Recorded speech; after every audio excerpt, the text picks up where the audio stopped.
నేనే మీ చాచా నెహ్రూని. నిజానికి నా పేరు పండిత్ జవహర్లాల్ నెహ్రూ. మీరు చాచా అని పిలవడం వల్ల నా పేరు చాచా నెహ్రూ అయ్యాను. చాచా అంటే బాబాయ్ అని మీ అందరికీ తెలిసిందే కదా. ఈరోజు నా పుట్టినరోజు నవంబర్ 14 కదా. నా పుట్టినరోజు బాలల దినోత్సవం జరుపుకుంటున్నారని తెలిసి మిమ్మల్ని చూద్దామని ఇలా వచ్చాను. నా పుట్టినరోజుని బాలల దినోత్సవం జరుపుకోవడం నాకు చాలా ఆనందంగా ఉంది. నా గురించి కొన్ని విషయాలు మీతో పంచుకోవాలనుంది. నేను నవంబర్ 14న ఉత్తరప్రదేశ్ రాష్ట్రంలోని జన్మించాను. మా తల్లిదండ్రుల పేరు మోతీలాల్ నెహ్రూ, తల్లి పేరు సరూపరాణి నెహ్రూ.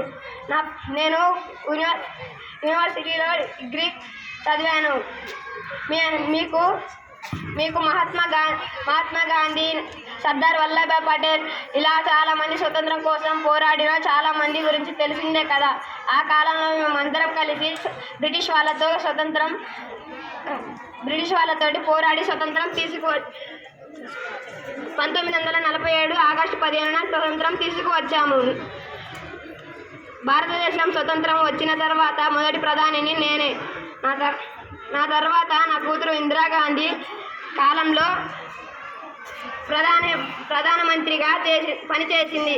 మీ పాఠశాలకి ఇలా వచ్చి మిమ్మల్ని కలవడం నాకు చాలా ఆనందంగా ఉంది. బాయ్ పిల్లలు.